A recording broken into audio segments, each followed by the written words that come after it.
নগাঁৱৰ কঠিয়াতলিত চৰকাৰী গাঁওবুঢ়াক হত্যা দুৰ্বৃত্তই ডিঙি কাটি হত্যা কৰে গাঁওবুঢ়াজনক নিহত গাঁওবুঢ়াজন চিৰন্তন বৰদলৈ কঠিয়াতলিৰ দৈনিক বজাৰত সংঘটিত হয় এই শিহৰণকাৰী হত্যাকাণ্ড নাম্বৰ লালুং গাঁৱৰ গাঁওবুঢ়া আছিল চিৰন্তন বৰদলৈ এখন দোকানত সামগ্ৰী কিনি থকা অৱস্থাত হত্যা কৰে দুৰ্বৃত্তই ঘটনাস্থলীত উপস্থিত হৈ ঘটনাৰ তদন্ত আৰম্ভ কৰিছে আৰক্ষীয়ে আমাৰ কঠিয়াতলি নাম্বৰ লালুং গাঁৱৰ চৰকাৰী গাঁওবুঢ়া চিত্ৰৰঞ্জন বৰদলৈ তেখেতে আজি হোটেললৈ আহোঁতে তেওঁৰে সতীৰ্থ এজনে এটা ব্যক্তিগত আখেজত তেখেতক কাৰে আক্ৰমণ কৰে আৰু ইফালে ঢকুৱাখনাৰ নৃশংস হত্যাকাণ্ডৰ নতুন টুইষ্ট এইবাৰ মুখ খুলিছে সুনীল গগৈৰ শালপতি বিবিধ গগৈয়ে 1 জুনৰ নিশা প্ৰায় 1:30 বজাত দেখিছিল এখন কোলা ৰঙৰ গাড়ী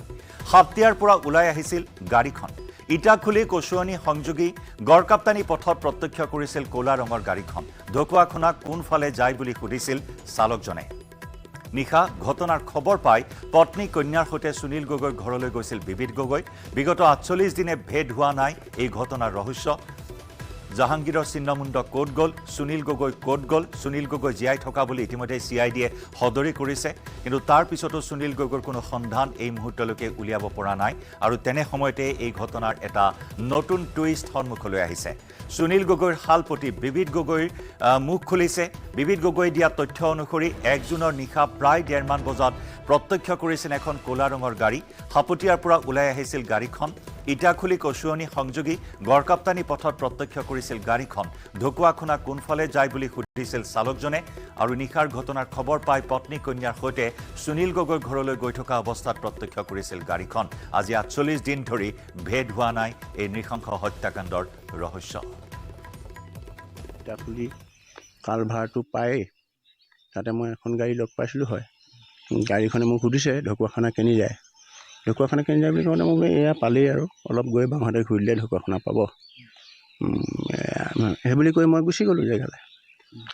গৈ তাত জেগা পাইছোঁগৈ ওচৰ চুবুৰীয়া মানুহ চানুহ গোট খাই আছে কন্দা কটা হুলস্থুল হৈ আছে গাড়ীখন অলপ ক'লা ৰঙৰ আছিলে ক'লা মানে এতিয়া ছাই ৰঙৰ আজিকালি ক'লা ছাই ৰঙৰ এনেকুৱা থাকে নহয় ঠিক মানে ক'লা ৰঙৰ হ'ব পাৰে ছাই ৰঙৰ হ'ব পাৰে গাড়ীখনৰ কি মানে নাম্বাৰ প্লেট মই একো চোৱা নাই মোৰ লক্ষ্যস্থান বেলেগ মাইকী মানুহ কান্দি আছে তেনেকৈ আৰু গৈছোঁ তাৰপৰা যিটো ল'ৰাই সুধিছে সেইটো বেছি বয়সীয়াল ল'ৰা নহয় বাৰু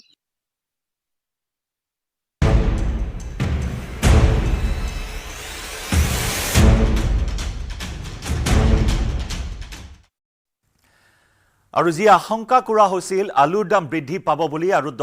অৱশেষত আলুৰ দাম বৃদ্ধি পালে এটা দিনৰ ভিতৰতে ৰাজ্যত বৃদ্ধি হ'ল আলুৰ দাম পশ্চিমবংগ চৰকাৰে অসমত আলু ভৰ্তি ট্ৰাক প্ৰৱেশত বাধা দিয়াৰ পাছতেই একাংশ অসাধু ব্যৱসায়ীয়ে বৃদ্ধি কৰিলে আলুৰ দাম ৰাজ্যৰ আন প্ৰান্তৰ লগতে গহপুৰতো বৃদ্ধি পাইছে আলুৰ দাম অসমলৈ অহা আলুৰ ট্ৰাকসমূহৰ পশ্চিমবংগৰ মুখ্যমন্ত্ৰী মমতা বেনাৰ্জীয়ে আবদ্ধ কৰাৰ নিৰ্দেশ দিয়াৰ পাছতে হাহাকাৰ লাগিছিল কিন্তু শেহতীয়াকৈ অসম চৰকাৰৰ হস্তক্ষেপত বৃহস্পতিবাৰে নিশা কিছু সংখ্যক আলু ভৰ্তি ট্ৰাক অসমত প্ৰৱেশ কৰিছিল তাৰ পাছতো গহপুৰত একাংশ ব্যৱসায়ীয়ে আলুৰ দাম বৃদ্ধি কৰিছে নিজৰ ইচ্ছামতে প্ৰতি কেজি আলুৰ দাম গহপুৰত 40ৰ পৰা 45 টকা হৈছেগৈ ৰাইজৰ মাজত এতিয়া প্ৰতিক্ৰিয়াৰ সৃষ্টি হৈছে আলুৰ দাম বঢ়াক লৈ যোগান বিভাগে আলুৰ দাম ৰোধ কৰাৰ ক্ষেত্ৰত ব্যৱস্থা নোলোৱাত ৰাইজে প্ৰকাশ কৰিছে ক্ষোভ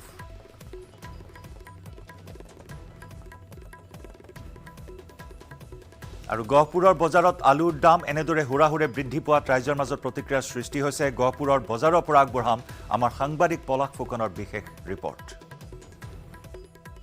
পশ্চিমবংগ চৰকাৰে অসমত আলুৰ ট্ৰাক প্ৰৱেশত বাধা দিয়াৰ পাছতে এতিয়া হুৰাহুৰে বৃদ্ধি পাইছে আলুৰ মূল্য গহপুৰতো তীব্ৰ প্ৰতিক্ৰিয়াৰ সৃষ্টি হৈছে বিষয়টোক লৈ কিয়নো গহপুৰৰ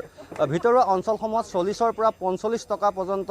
আলুৰ দাম বৃদ্ধি পাইছে যাক লৈ এতিয়া সৰ্বসাধাৰণ জনতাৰ মাজত বিষয়টোৱে তীব্ৰ প্ৰতিক্ৰিয়াৰ সৃষ্টি কৰিছে মই উপস্থিত আছোঁ গহপুৰ নগৰৰ মাছমজিয়াত আৰু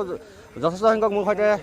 ৰাইজ পাইছোঁ লগ পাইছোঁ আপোনাৰ ওচৰলৈ আহিছোঁ যিহেতু পশ্চিমবংগ চৰকাৰে আলুৰ ট্ৰাকসমূহ অসমত প্ৰৱেশ কৰাত বাধা কৰাৰ পাছতেই এতিয়া হুৰাহুৰে আলুৰ মূল্য বাঢ়িছে কিমান টকাত আলু ক্ৰয় কৰিবলগীয়া হৈছে আৰু কিমান সমস্যা হৈছে এখন ঘৰ চলাবলৈ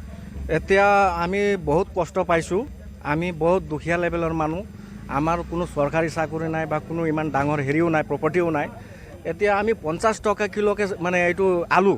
50 টকা হৈছে নেকি? 50 টকা এফালে হৈ আছে মানে মাজে সময় 50 টকা মানে কিনিবলগীয়া হৈ গ'ল মানে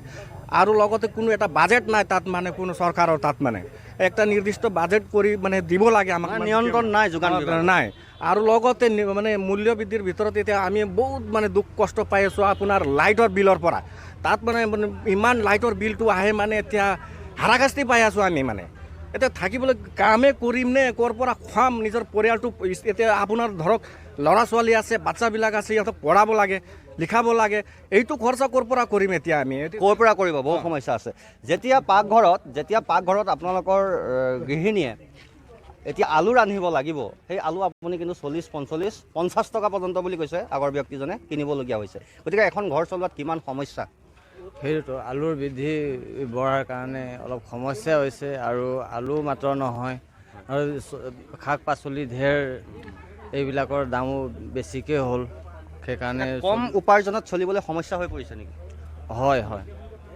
আৰু লোক আছে আপোনাৰ ওচৰলৈ আহিছোঁ যিহেতু এখন ঘৰ চলোৱাটো যথেষ্ট কষ্টকৰ আজিৰ দিনত উপাৰ্জন যথেষ্টখিনি হ'ব লাগে কাৰণ খৰচৰ অনুপাত বৃদ্ধি পাইছে তাতে এতিয়া আলুৰ দাম 40-45-50 বুলিও কৈছে কিছুমান হয় সেই কথাটো হয় আজি আমাৰ অসমত আলুৰ দাম ভিতৰুৱা জেগাবিলাকত 45-50 টকা হৈছে টাউন এৰিয়াতে 40 টকা 45 টকা কিনিব লগা হৈছে আমাৰ ভিতৰুৱা অঞ্চলত 50 টকা আমি কিনি খাব লগা তাৰ বাহিৰেও আমাৰ ৰহৰ দালিৰ মূল্য 180 টকা য'ত নেকি আমাৰ ৰহৰ দালিৰ দাম 180 টকা কিলো গতিকে কোনোবাই ৰাইজ বুজি পাইছে না আমাৰ কিন্তু ধৰক আলু যিমান দাম হ'লেওতো এতিয়া ক্ৰয় কৰিবই লাগিব কাৰণ প্ৰতি সাজতে আলুটো প্ৰয়োজনীয় বস্তু আলু নহ'লে ক'তো নিমিলে আলুৱেই চবতে সকলোতে আলুৱেহে মিলে গতিকে আলু আমাৰ মানে ৰান্ধনি শালত আলুৰ প্ৰয়োজন নিতান্তই প্ৰয়োজন এতিয়া বাদ দিব লাগিব লাহে লাহে আলু বাদ দি আমি কচু ঢেকীয়া খুৱাই ভাল হ'ব হয় এনেদৰে এতিয়া আপোনাৰ তৰকাৰীৰ লগত খাপ খাই পৰা আলু মহঙা হ'ল পাকঘৰত ৰান্ধনীয়ে মনে বিচৰা ব্যঞ্জনখনত আলুৰ চাহিদাই বেছি আৰু তেনে ক্ষেত্ৰত পশ্চিমবংগত নিজা ৰাজ্যৰ চাহিদা পূৰণ নোহোৱা পৰ্যন্ত